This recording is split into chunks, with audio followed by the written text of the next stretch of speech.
Hey everyone, welcome back to another edition of my videos. It's day 23, which means it's more puzzles for us to solve. We've got 2 chess.com puzzles to do today, along with the American Chess magazine to solve. So let's get through these. Okay, so first one here.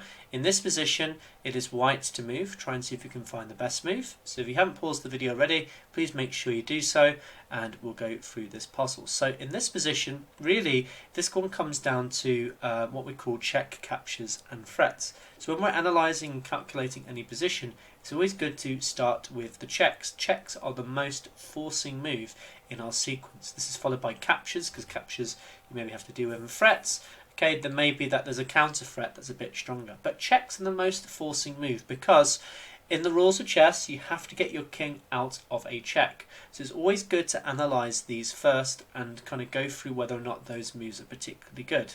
Now, white has got 2 checks in this position. However, if he comes to the move h1, the problem with this is black has got one response here. He can move his rook over to g6, and it's not really clear how white continues his attack here. I mean, okay, he could move his rook up here, let's say, but he's down materially in this position. White has still got an edge. I mean, something like this, for example, to get out of the potential skewers seems like a good option here.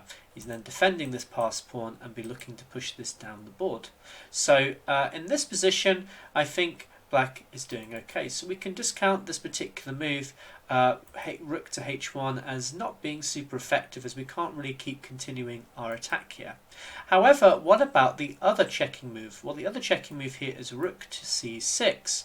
And you notice there's a big difference here. Again, black is really forced to play only one move in this position, which is the king coming to h7.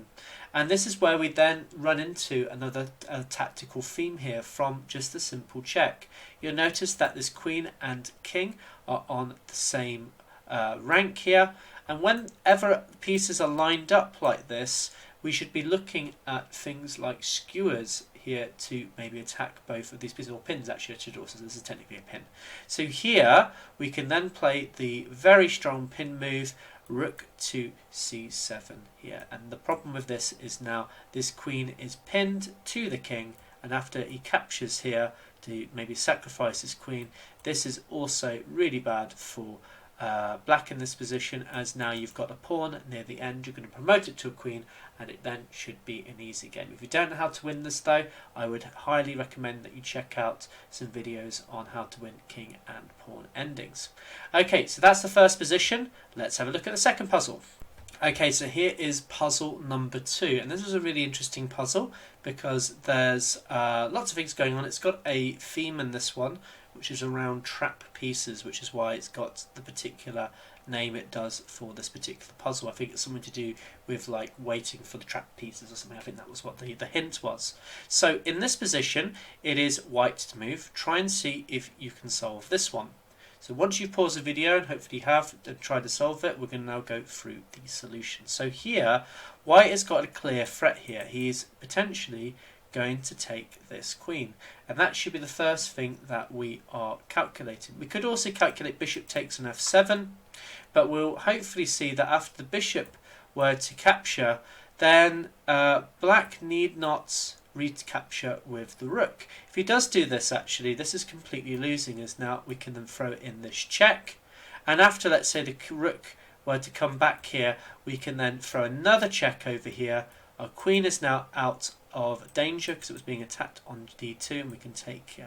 The problem is though, black has got some better responses here, and he can play the move rook king to h8, and the problem is there's far too many pieces hanging in this position. So in actual fact, if you try and take here, for example, then the knight recaptures, and actually black is doing fine in this position. After a move like this, you have a couple of exchanges, and actually, okay, this position says it's completely drawn, but you know, I would say that black has got some equal chances.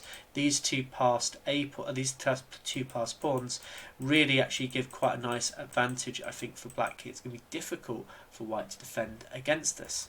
So instead of this, we shouldn't play that particular move. But we notice that this is a problem, so we should kind of be expecting, okay, well, if I take this, then I know that black is going to respond with that. And a lot of people will stop here at this point. They go, okay, right, stop my calculations. He does that, I take there, and it's equal. But it's always important when you're doing calculations to always think that one step further. So think that one extra move, and instead of stopping your evaluation on that particular line. Because if you did, you would have hopefully seen that white has then got a very good move after the rook takes on f1. So let's calculate this together. Rook takes on f1, knight takes on d2. Is there a move now that white can play to get his rook out of danger? Hopefully you saw that the rook can then come back to d1. And yes, it is attacking this knight. But has this knight got then any squares it can go to? You'll notice that positionally speaking, this bishop, when the knight comes to d2, is then completely dominating this knight. And as a result then, after the continuation, so just to show you this, you'll hopefully see now that this knight is in fact trapped. Okay, so that's really the solution to this one, is realizing that the queen is not the trapped piece in this position. Okay, it was trapped to begin with. It's actually the knight that is the problem in this particular position. Now, it doesn't matter what black does in this position. If he plays maybe rook to d8, the actual solution I think stops after this. But rook to d8, let's say, because you're now attacking this bishop, well, here you just take back. And yes, there's a pin, but white can easily get himself out of this pin. I mean, just to give you an example continuation, if let's say something like this, I think actually rook to d1 seems pretty good, because now you're just simply threatening to move this bishop out of the way, and white has got winning position. This bishop should be able to either pick up both these pawns, at least attack a few of these pawns, and the king can then get over to win this, and there should be a 1 ending for white. Okay, so that's the second position, an interesting tactic with an interesting solution. Okay, so here is our final puzzle. So this one comes from the American Chess Magazine. Another toughie for a Monday. They're always very mean, the American Chess Magazine. But again, this one is another interesting puzzle. This one, with all of the American Chess Magazine puzzles, they are white to move, and checkmate in 2 moves. I should also mention, if you're not too familiar with puzzles like this, black always goes down the board, so these pawns are going down the board, and white's pawns are going up the board. So in puzzle compositions like this, white is always facing upwards, black is facing downwards, unless it is specified that it is the other way. Okay, so it is white to move in this position. See if you can solve it. So this particular one is interesting.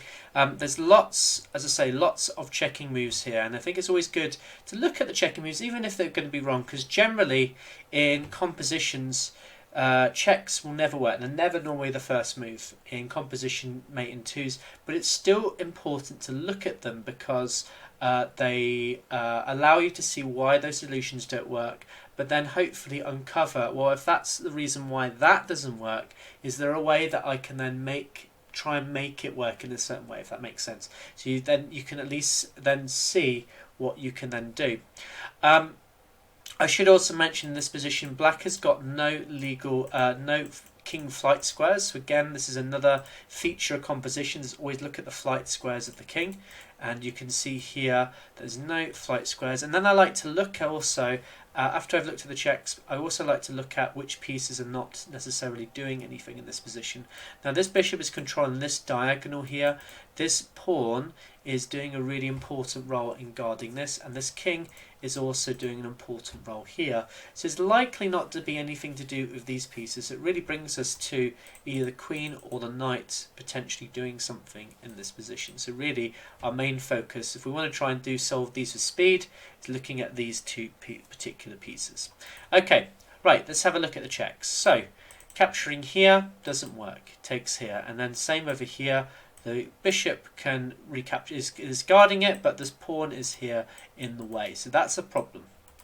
Other checking moves, you've got maybe the queen capturing here on e3, which comes with check, but again this pawn just recaptures back, and I can't see anything really so good. There's no nasty check with the knight, because the king can then access this d4 square, so that's a problem for our position. So really, once you start having a look at this, you can hopefully maybe see that what we're trying to do in this position is see what black's available moves are, and when we kind of go through that, we can maybe start to see why they may necessarily, what move would counter those particular moves. So when I first tried to solve this, I thought the solution could have been maybe queen to c4 in this position.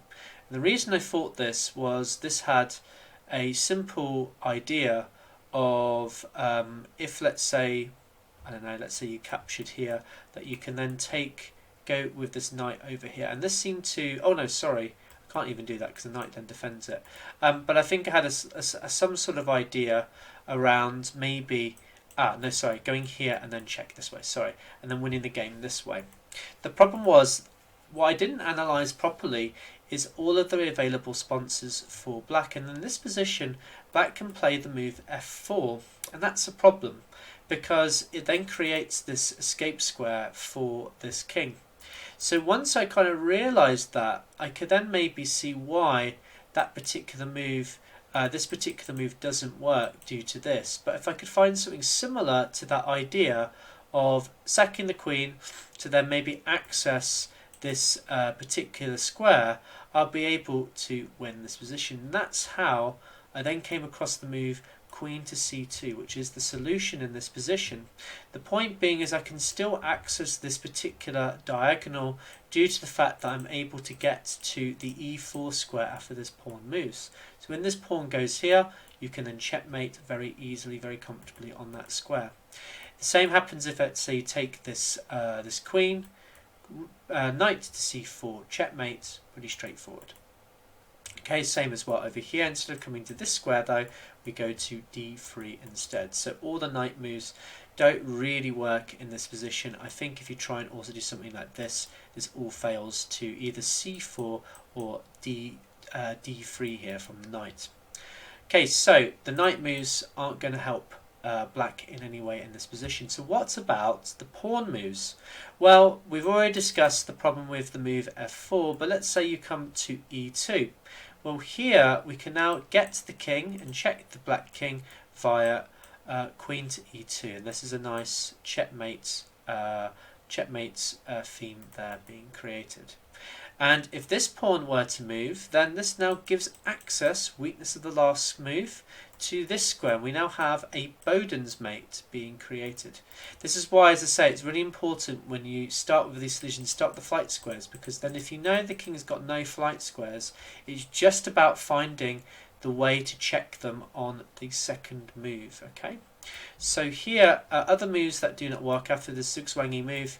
The move this move fails to queen to c2, and I think that is everything. Obviously the king cannot move again, it's got no flight squares, so I think I'll also have a quick look at this one because that also fails to that as well. Okay, so I hope this was interesting for you. I hope it's instructed the solution. As I say, it's always important, look at those king flight squares first, and once you've had a look at them, then you can kind of start having a look at how you're going to deliver that second check, that move on the second move that checkmates our opponent. And you can do that with this very powerful Zugzwang move, and realizing that black has got no good moves that it can make with any of its pieces to save its position. I hope this was useful for you. I hope you're able to solve it. In any case, thank you for watching. Like this video if you like what you see. Subscribe to the channel if you haven't already to see future videos, future solutions like this being posted. In any case, thank you for watching everyone, and I'll hopefully see you soon. Take care, bye.